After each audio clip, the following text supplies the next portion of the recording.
Hey everybody, it's Rick Trummer from Rick Trummer Consulting and Training. Happy Tuesday to everybody. Last week we started a discussion on blending modes and using blending modes to be able to do a lot of different things. I mean, the techniques are unlimited when you're dealing with blending modes. There's just so many ways of doing it.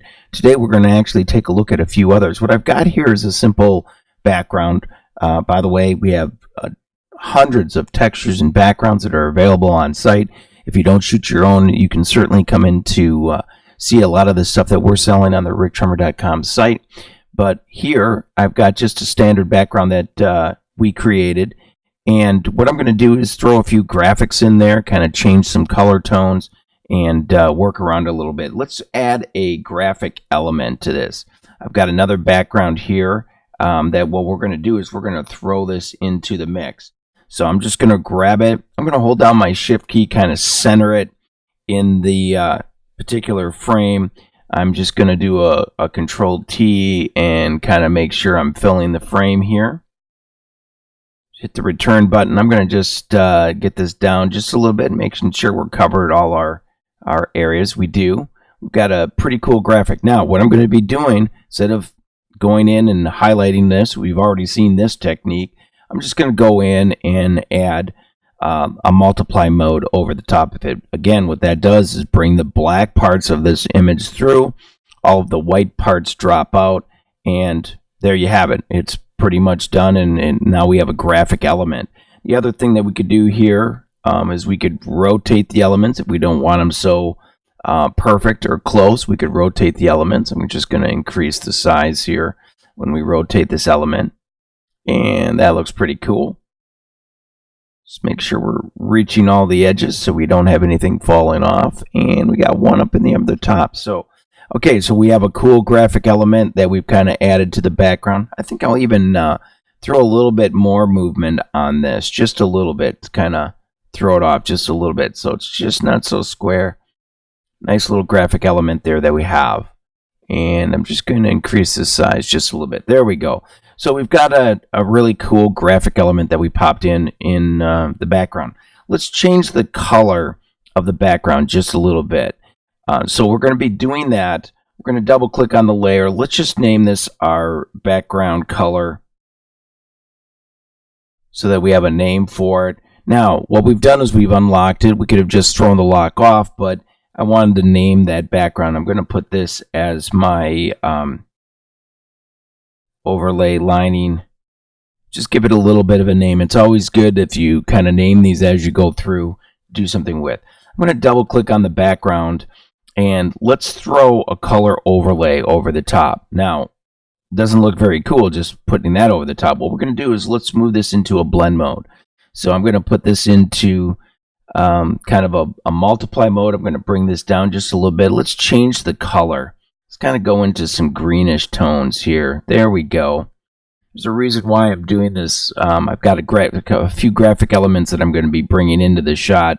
Title-wise, we're going to kind of do maybe a movie poster type approach to this. So let's start with that green. We can always change it if we want to, but what I've basically done is just change that background and kind of made it a little bit more of what I'm looking for or thinking about for that. And again, I'm using blend modes to do it.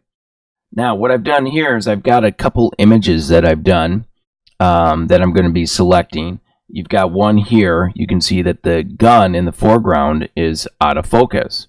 And that's perfect for the shot here. In this shot, we've got the gun in focus. So what I'm going to do is take two different elements here and I'm going to blend them together in my final presentation. There's going to be a reason why we do that. So let's just we're going to just quickly grab the quick select tool, and what I'm going to do is I'm just going to select this front element here. We're just going to grab the gun out of here. We've got kind of some light colors here, which can be a little tricky, but it's going to work out well. And what I'm going to do is grab the hand and kind of let all of the other kind of graphics go beyond.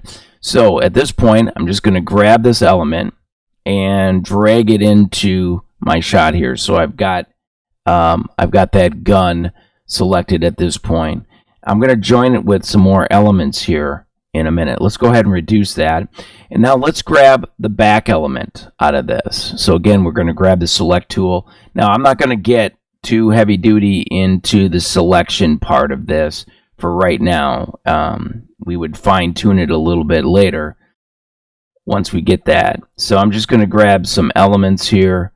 Let's just make sure we're grabbing the full gun, and then we can drop out some of the other elements later. So kind of just doing a quick job. You'll notice that I went right up to the hand, but I didn't go into the hand spacing at all.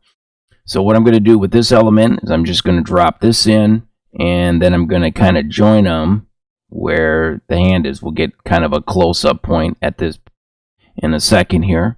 Let's just go ahead and zoom in.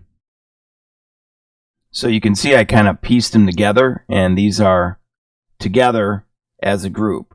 So I'm just going to make them a little bit larger. Let's get that element in. And again, I'm going to concentrate on dropping all of that other stuff out a little bit later. I'm not going to worry about it just to show you this. I'm sure everybody has gone through and done some pretty cool techniques and has been working with the selection tool, and we can work into more of that if I get a call for it. We'll just consider this. I'm going to put it in the lower portion of this. Now, what I'm going to do here is I've got my overlay over the top. What I'm going to do is I want my overlay underneath. So we're just going to move that. So you can see I've got the graphic element behind. And actually, let's do something really cool. Let's grab the larger element and put that behind and bring the gun in the foreground element. So that looks pretty cool. And then let's change the blend mode to that element, and let's try some different blend modes. Oh, I like that. That's kind of cool. Let's see what else that we have there. That's probably a little dark. Let's see what screen looks like. That's getting a nice element there.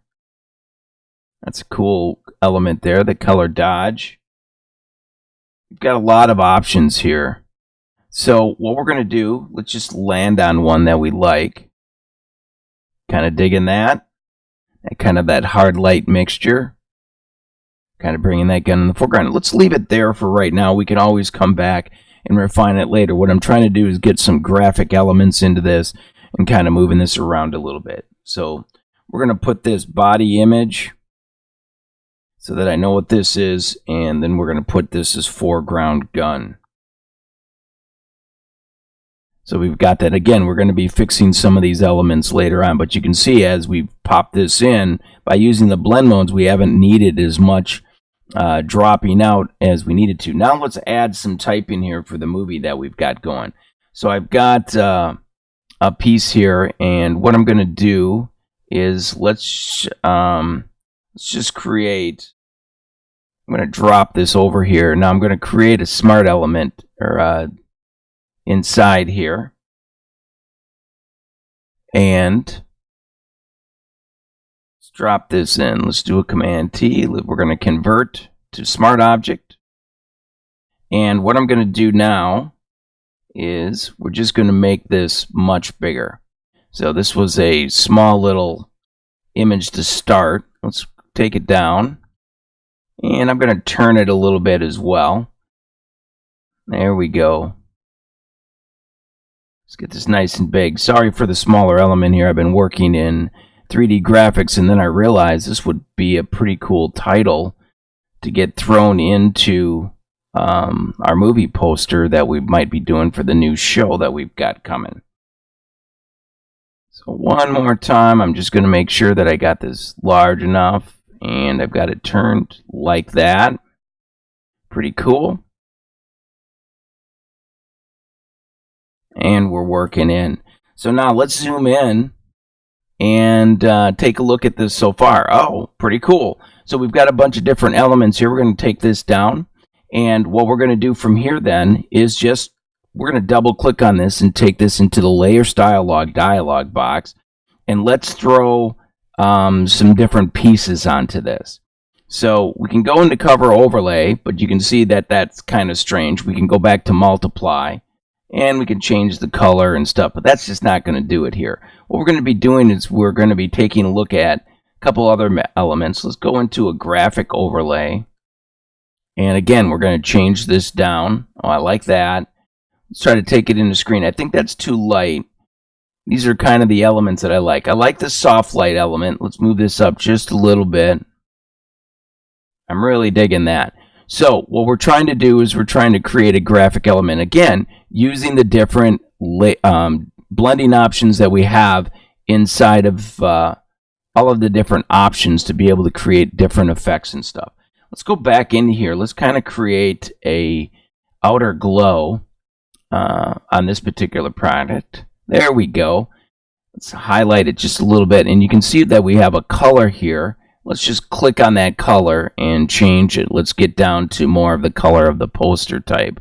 And actually, let's select one of the outside colors. That's a little bit too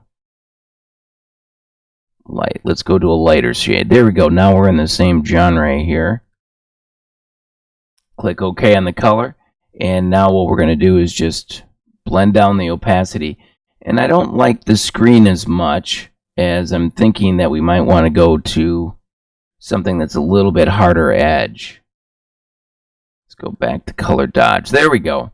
Now I'm into the color dodge. I even like that better. Linear dodge. So let's go ahead and add the linear dodge. We've got you can see that we kind of made it a nice hook. Blends into the background real well. And now we've got the start of our movie poster that we've been kind of going into. So using a bunch of different blending options in a lot of different directions and just doing some quick select and kind of going in and refining edges a little bit, we've been able to go in and kind of create a cool design and movie poster concept. And then, of course, we can fine-tune this all later on. So hopefully you're enjoying this series on blending options. There's so many people that are using this inside their work, and I think it just adds a whole nother dimensions to it. Remember, we have a bunch of different textures on the ricktrummer.com website. We can go into textures, backgrounds. We've got different edgings and stuff, and we're going to be giving a lesson on that tomorrow and Thursday. We're going to be talking about creating different bleed offs so that you can kind of create different framings in your shot. So until tomorrow, I'm Rick Trummer from Rick Trummer Consulting and Training. Hopefully you're enjoying this series on blending options, and we'll see you tomorrow.